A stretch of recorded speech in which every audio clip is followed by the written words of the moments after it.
9ാം ക്ലാസ്സുകാരിയായ ഒരു കുട്ടി, വീഡിയോ എടുത്തില്ലെങ്കിൽ കുഴപ്പമില്ല, ഞങ്ങളെ കണ്ട അനുഭവമാണ്.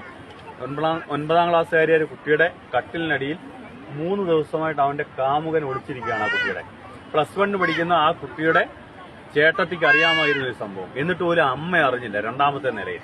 അപ്പൊ 3 ദിവസം കഴിഞ്ഞപ്പോഴാണ് ഇവനെ നോക്കിയേ, ഇവനെ ഇപ്പൊ നോക്കിയിട്ട് എന്ത് ഭാവമാണ് അവന്റെ മുഖത്തുള്ളത്. കള്ളലക്ഷണമുണ്ട്. അല്ല, അവൻ എന്റെ അടുത്തിരിക്കുന്നുണ്ട്, ചിലപ്പോ ഒരു ഭയം കാണാം. അല്ലെ ഭയക്കേണ്ട കാര്യമില്ല, ഞാൻ അവനെ ദത്തെടുത്തിരിക്കുക. അപ്പൊ അല്ലെങ്കിൽ അവന്റെ മുഖം എന്തായിരിക്കും? ഇപ്പൊ ഒരു ചെറിയ ചിരിയില്ലേ ഉണ്ട്. ഇനി ഇവന് തലവേദനയാണെങ്കിൽ അവന്റെ അവസ്ഥ എന്തായിരിക്കും? ചോദ്യമാണ്. ഞാൻ എന്തുകൊണ്ടാണ് പറഞ്ഞുകൊണ്ടാലും പിന്നെ പറയാം. ഇവന് തലവേദന എടുക്കുകയാണെങ്കിൽ അവന്റെ കണ്ണ് നോക്കിയാൽ വേദന അറിയാൻ പറ്റും, അല്ലേ? അതുപോലെ നമ്മുടെ പെൺമക്കളുടെ ആയാലും മുഖത്ത് നോക്കിക്കഴിഞ്ഞാൽ അവർക്ക് സന്തോഷമാണോ, വിഷമമാണോ, സങ്കടമാണോ, അവരാരെങ്കിലും ഭീഷണിപ്പെടുത്തിയിട്ടുണ്ടോ എന്നൊക്കെ അറിയാൻ പറ്റും.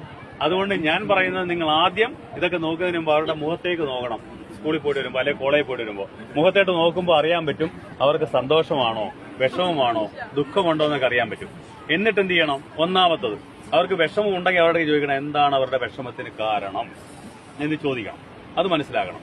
രണ്ടാമത്, അപ്പൊ ഇത്രയും കാര്യങ്ങൾ സംസാരിച്ച് അവരുടെ മുഖത്ത് നോക്കി 2 വാക്ക് 2 മിനിറ്റ് സംസാരിച്ച് കഴിയുമ്പോൾ അവരുടെ മുഖഭാവം നമുക്കറിയാൻ പറ്റും, അവരുടെ മനസ്സിലിരിപ്പ് നമുക്കറിയാൻ പറ്റും.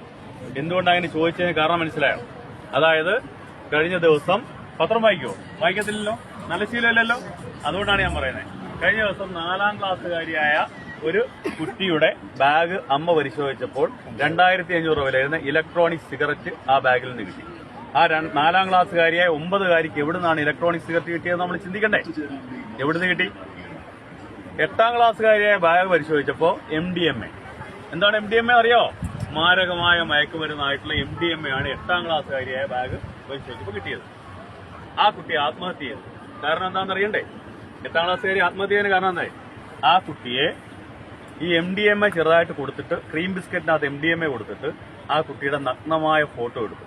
ആ ഫോട്ടോ കാണിച്ചുകൊണ്ട് ആ കുട്ടിയെ ഭീഷണിപ്പെടുത്തി ഈ MDMAയുടെ കാരിയറാക്കി മാറ്റി, എന്നുവെച്ചാൽ വിൽപ്പനക്കാരിയാക്കി മാറ്റി. 13ാമത്തെ ദിവസം ആ കുട്ടി ആത്മഹത്യ ചെയ്തു.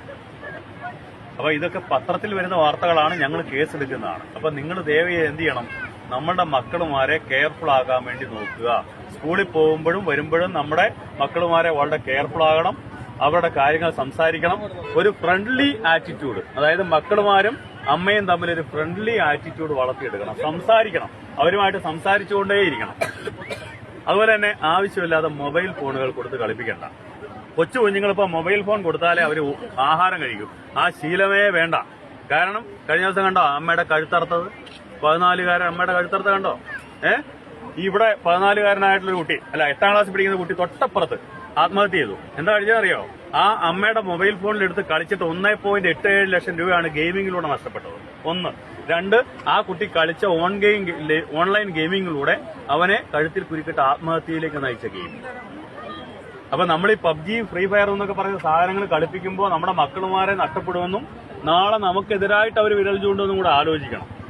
അപ്പം ഇത്രയും കാര്യങ്ങൾ ഞാൻ നിങ്ങളുടെ പറഞ്ഞു തന്നത് നിങ്ങളുടെ അറിവിലേക്കാണ്. കഴിഞ്ഞ ദിവസം കണ്ട ഒരു കാര്യം കൂടെ പറയാം. കഴിഞ്ഞ ദിവസം 9ാം ക്ലാസ്സുകാരിയായ ഒരു കുട്ടി, വീഡിയോ എടുത്തില്ലെങ്കിൽ കുഴപ്പമില്ല, ഞങ്ങളെ കണ്ട അനുഭവമാണ്. 9ാം ക്ലാസ്സുകാരിയായ ഒരു കുട്ടിയുടെ കട്ടിലിനടിയിൽ 3 ദിവസമായിട്ട് അവന്റെ കാമുകൻ ഒളിച്ചിരിക്കുകയാണ്. ആ കുട്ടിയുടെ +1 പഠിക്കുന്ന ആ കുട്ടിയുടെ ചേട്ടത്തിക്ക് അറിയാമായിരുന്ന ഒരു സംഭവം, എന്നിട്ട് പോലും അമ്മ അറിഞ്ഞില്ല, 2ാമത്തെ നിലയിൽ. അപ്പോൾ 3 ദിവസം കഴിഞ്ഞപ്പോഴാണ്. അപ്പോൾ നമ്മുടെ അമ്മമാരെന്ത് ചെയ്യണം? കുറേയൊക്കെ ഈ ട്വിറ്ററും ഫേസ്ബുക്കും വാട്സാപ്പും ഒക്കെ കളിക്കുന്നതൊക്കെ ഒഴിവാക്കും. നമ്മുടെ മക്കളുടെ സേഫ്റ്റിക്ക് വേണ്ടി, നല്ലതിനു വേണ്ടി അവരെ ഒന്ന് വാച്ച് ചെയ്യുക. മൊബൈൽ ഫോണിലുള്ള കളിയൊക്കെ ഒന്ന് ഒഴിവാക്കിക്കുക. കൊച്ചു കുഞ്ഞുങ്ങൾക്ക് കൊണ്ട് മൊബൈൽ ഫോൺ കൊടുത്ത് കളിപ്പിക്കണ്ട. ഇപ്പൊ കണ്ടില്ലേ, കൊച്ചു മൊബൈൽ ഫോൺ ഇങ്ങനെ തോണ്ടിക്കൊണ്ടാണ് ആഹാരം കൊടുക്കുന്നത് ചെറിയ കുഞ്ഞുങ്ങൾക്ക് വരെ. അത് ശീലിപ്പിക്കേണ്ട. ആ ശീലങ്ങളൊക്കെ മാറ്റുക. അത് തെറ്റായ ശീലങ്ങളാണ്. അത് നാളെ നമ്മുടെ മക്കൾക്കും നമ്മുടെ കുടുംബത്തിലും ഒക്കെ ദോഷം വരും എന്നുള്ള കാര്യം ഒന്ന് മനസ്സിലാക്കുന്നത് നല്ലതായിരിക്കും. അപ്പൊ നിങ്ങളുടെ ഉല്ലാസത്തിന് ഞാൻ കൂടുതൽ തടസ്സം നിൽക്കുന്നില്ല. നിങ്ങൾ ഉല്ലാസിക്കുക. നമ്മുടെ മക്കളുമാരുടെ കാര്യം നോക്കണം. 2 കാര്യങ്ങളാണ്. ഇത് ഡ്രൈവിംഗ് ബീച്ചാണ്. കഴിഞ്ഞ ദിവസം ഇവിടെ ഒരു ആക്സിഡന്റ് നടന്നു. 4 വയസ്സുള്ള ഒരു കൊച്ചിന് ആക്സിഡന്റ് പറ്റി. കാരണം കരയിലേക്ക് പോകുമ്പോൾ അവർക്കറിയില്ല. അവര് ഡ്രൈവിംഗ് ബീച്ച് എന്ന് പറയുമ്പോൾ അവർ വിചാരിക്കാണ്ട് ഭയങ്കര സ്പീഡിൽ പോകേണ്ട ബീച്ചാണ്. അല്ല, ഇവിടെ സഞ്ചാരികളും വരും, പെതുക്കെയാണ് ആൾക്കാർ പോകേണ്ടത്, ഡ്രൈവിംഗ് നടത്തേണ്ടത്. അപ്പൊ നമ്മുടെ മക്കളുമാരൊക്കെ കൈവിട്ട് പെട്ടെന്ന് ഓടിപ്പോകുമ്പോൾ അവർക്ക് ആക്സിഡന്റ് ഉണ്ടായതുകൊണ്ട് നോക്കേണ്ട ചുമതല നമുക്കാണ്. ഈ 2 കാര്യങ്ങൾ നിർബന്ധമായിട്ട് നിങ്ങൾ നോക്കണം. മക്കളുമാർ കടലിലിറങ്ങുമ്പോൾ അവരെ കൈപിടിക്കുക. അതുപോലെ തന്നെ കരയിലേക്കൊക്കെ ഓടിപ്പോകാൻ നോക്കുമ്പോൾ വണ്ടി വരുന്നുള്ള കാര്യം കൂടെ ശ്രദ്ധിക്കുക. ഇതൊക്കെ നമ്മുടെ അനുഭവങ്ങളിൽ നിന്ന് പറയുന്ന കാര്യങ്ങളാണ്. ഇത് നിങ്ങൾക്ക് ബുദ്ധിമുട്ടാകാൻ വേണ്ടിയല്ല. എല്ലാവരും ഹാപ്പി ആയിട്ട് ക്രിസ്മസ് ആഘോഷിക്കാൻ വേണ്ടി എല്ലാവിധ ക്രിസ്മസ് ആശംസകൾ. എന്റെ പേര് ശ്രീകുമാർ എന്നാണ്. ഞാൻ തലശ്ശേരി കോസ്റ്റൽ പോലീസ് സ്റ്റേഷനിലെ സർക്കിൾ ഇൻസ്പെക്ടർ.